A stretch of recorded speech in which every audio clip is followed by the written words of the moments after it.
வணக்கம் சிம்மராசி அன்பர்களே, அனைவரையும் உங்களோட ஒருங்கே சேர்த்து வைத்து கொள்ள வேண்டும் என்ற ஆசை உங்களுக்கு அதிகமாக உண்டு. அந்த ஆசையினால் எல்லாரையும் சேர்த்து வச்சுக்கிறீங்க. யார் நல்லவன் யார் கெட்டவன் இல்லாமல் அந்த கூட்டுனால் நிறைய பிரச்சனைகளை சந்தித்து விடுகிறீர்கள். அந்த பிரச்சனை ஜாஸ்தியான உடனே ஏதானு தீர்வு இருக்குமான்னு தேடுவது இது நம்மளுடைய வழக்கமாக போச்சு. இப்படி ஒரு வழக்கத்திலே செப்டம்பர் மாதமாவது இந்த இதில் தீர்வு வருமா அப்படின்னு தேடும்போது உங்கள் ராசியிலே ஆட்சியில் இருக்கக்கூடிய இந்த சூரிய பகவான் புதனுடன் சேர்ந்து அமர்ந்திருந்தார். இவங்க ரெண்டு பேருமே 2ஆம் இடமான குடும்பஸ்தானத்துக்குள்ளே போகிறாங்க. கன்னிராசிக்குள்ளார கேது மட்டும் அங்கே உட்கார போகிறார். சுக்கிரன் வரப்போகிறார். 12ஆம் இடத்துல இருக்கிற இந்த சுக்கிரன் உங்கள் ராசிக்குள்ளே வந்து உட்கார போகிறார் இந்த மாதத்தில். இதெல்லாம் 14ஆம் தேதி 13ஆம் தேதி 14ஆம் தேதி 15 17ஆம் தேதிக்குள்ளே நடக்க போகுது.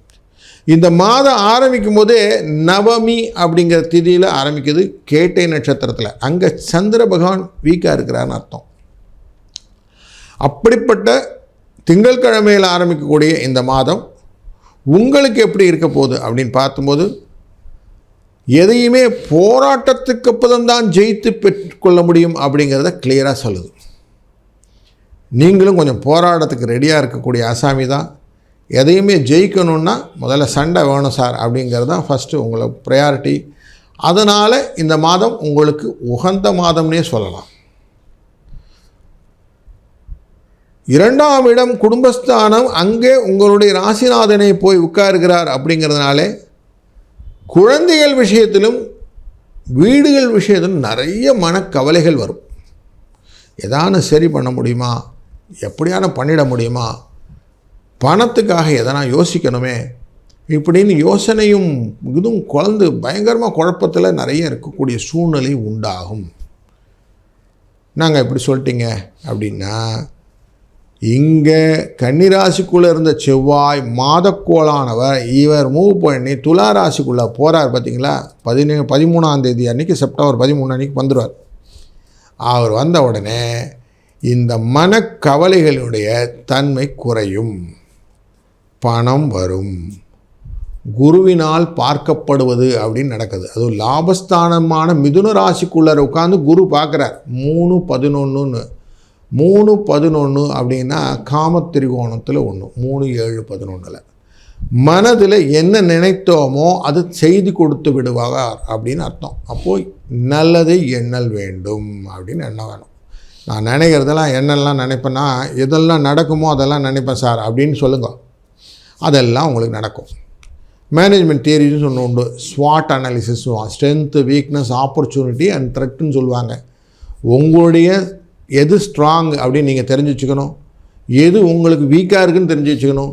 எது உங்களுக்கு எதிர்பார்ப்புக்கு ஏற்ற மாதிரி ஆப்பர்ச்சுனிட்டி இருக்குதுன்னு தெரிஞ்சு வச்சுக்கணும். எது உங்களை பயமுறுத்துன்னு தெரிஞ்சுக்கணும். இதெல்லாம் தெரிஞ்சுக்கிட்டிங்கன்னா ஈஸியாக இருக்கும் இல்லையா? அப்போ உங்கள் பணத்துக்கு வழிகளுக்கு ஈஸியான வழி என்னது? குருவும் செவ்வாயும் பார்த்து கொள்வது. 3ஆம் இடம் மற்றும் 11ஆவது இடம் தொடர்பானது குரு மங்கள யோகம் அப்படிங்கிற யோகத்தை கொடுத்து விடும். அப்போ யோகம் வந்துருச்சுன்னு அர்த்தம் இல்லைங்களா? பணம் அப்படிங்கிற சீனரியோக்கு லாபம் அப்படிங்கிற வாய்ப்பு உங்களுக்கு நிறைய இருக்குது. முயற்சி அப்படிங்கிறத முன்னாடி கொண்டு வந்து நிறுத்துங்க. முயற்சி திருவினையாக்கும். அதனால் முயற்சியை முன்னாடி வச்சு இந்த மாதம் செய்யுங்க. செய்யக்கூடிய காரியங்கள் வெற்றியை கொண்டு வந்து சேர்க்கும். சூரியனும் புதனும் 2ஆம் இடமான குடும்பஸ்தானத்திலிருந்து பார்க்கக்கூடிய பார்வை அஷ்டமத்தில் இருக்கக்கூடிய சனி பகவானை பார்க்கிறார். இந்த சனி பகவானை பார்க்கக்கூடிய இந்த செய்கையானது எதிர்பாராத பணவரவை ஏற்படுத்தி கொடுக்கும். அதுவும் ஒரு லாபத்தை கொடுக்கக்கூடிய சினாரியோ இருக்குது. 7ஆம் இடத்தில் இருக்கக்கூடிய ராகுவையும் பார்க்கிறார். ராகு கும்பராசியில் உட்கார்ந்துருக்கிறாரு. குரு பார்த்துக்கிட்டு இருக்கிறாரு. குரு பார்க்க பார்க்க கோடி புண்ணியமாக அமையும். கலத்திரம் உங்களோட ஃப்ரெண்ட்ஸாக இருப்பாங்கன்னு அர்த்தம். அப்போ பொருளாதாரத்திலே வளர்ச்சியை கொடுக்கக்கூடிய சூழ்நிலைகள் உண்டாகும். நம்மக்கிட்ட இருக்கிற பங்குதாரர்கள் இருப்பாங்க, நம்மளோட பார்ட்னர்ஸ் இருப்பாங்க. அவங்கெல்லாம் நம்மளோட எனர்க்கியமாக வேலை செய்வாங்க. புதிய வகையில் முன்னேற்றமான தொழில்கள் வந்து சேரும்.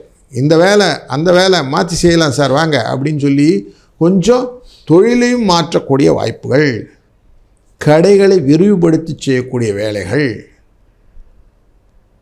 சிலருக்கு அதிகாரங்கள் கொண்ட நல்ல கௌரவ பதவிகள், புகழ் இதெல்லாம் கிடைக்கக்கூடிய நல்ல ஒரு வாய்ப்பை ஏற்படுத்தி கொடுவார். அரசியலில் இருக்கேன் சார், எனக்கு நல்ல வாய்ப்பு இருக்குமானா அரசியலிலே உங்களுக்கு ஒரு தனி இடம் ஒதுக்கப்படும். பதவி, வாக்கு மற்றும் அந்த இணக்கமான எல்லாரையும் கலெக்டிவ் இன்ஃபர்மேஷனாக கேட்டுப்பீங்க இல்லையா, அந்த எல்லாரையும் சேர்த்துக்கொள்வது அப்படின்னா செவ்வாய் 3ஆம் இடத்திலிருந்து பார்க்கக்கூடிய பார்வையானது தன் இடமான மேஷராசியை பார்ப்பது 9ஆம் இடம்னு பேர். அப்போ பொதுஜன தொடர்பு அப்படின்னு கொண்டு வந்துடுவார். அப்போது எதையுமே தைரியமாக பண்ணக்கூடிய எண்ணங்கள் வந்துவிடும். அப்போ எல்லாம் சக்ஸஸ் ஸ்டோரியில் வந்துருச்சுங்களா. இப்போது உங்கள் லாபத்தை நோக்கி உங்கள் பயணம் சக்ஸஸ் ஆகிருக்கும். வேலை இல்லைன்னா வேலை கிடச்சிரும். வேலையில் இருக்க எனக்கு மாற்றம் வேணும், தாராளம் மாறிக்கலாம். சம்பள உயர்வு கிடைக்கும். படிப்பில் நல்ல ஒரு படிப்பு கிடைக்கும். கொஞ்சம் மந்தமாக படிக்கிறவங்களோட படிச்சிருவாங்க அப்படிங்கிற வச்சுக்கலாம். திருமண தடைகள் ஓரளவுக்கு நீங்கிவிடக்கூடிய ஒரு நல்ல ஒரு சூழ்நிலை உண்டு. இந்த மாதம் முண்டாசு கவி சொல்வார், அம்பிகையை சரணடைந்தால் அதிக வரம் பெறலாம் அப்படின்னு. அதனால் அபிராமி அந்தாதி சொல்வதும் அபிராமியை வழிபடுவதும் உங்கள் வாழ்க்கையிலே மேலும் பலத்தையும் நலத்தையும் தரும். நல்லது நடக்கட்டும், நல்லதே நடக்கும்.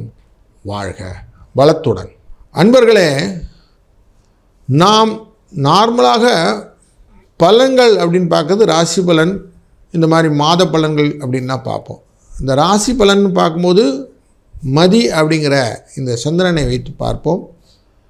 மாத பலன்கள் அப்படின்னு பார்க்கும்போது சூரியனை வைத்து பார்ப்போம்.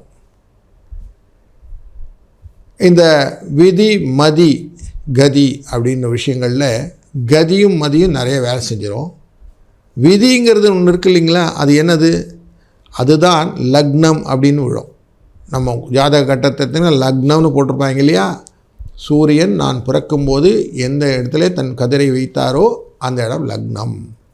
அந்த லக்னத்தின் அடிப்படையில் தான் 1ஆம் இடம் 2ஆம் இடம்லாம் பிரிப்போம். அப்போ தான் இன்னும் நல்ல தெளிவாக உங்கள் ஜாதகம் என்ன, இப்போ நடப்பு தசை என்ன, அதனால் சேர்க்கைகள் இருக்கக்கூடிய பலன்கள் என்ன இப்படின்னு க்ளீனாக பிரித்தோம்னா உங்கள் ஜாதகத்தை படிச்சுக்கலாம். அப்போ ஒவ்வொரு ஜாதகமும் தனிப்பட்ட முறையில் பார்க்க வேண்டிய விஷயம்.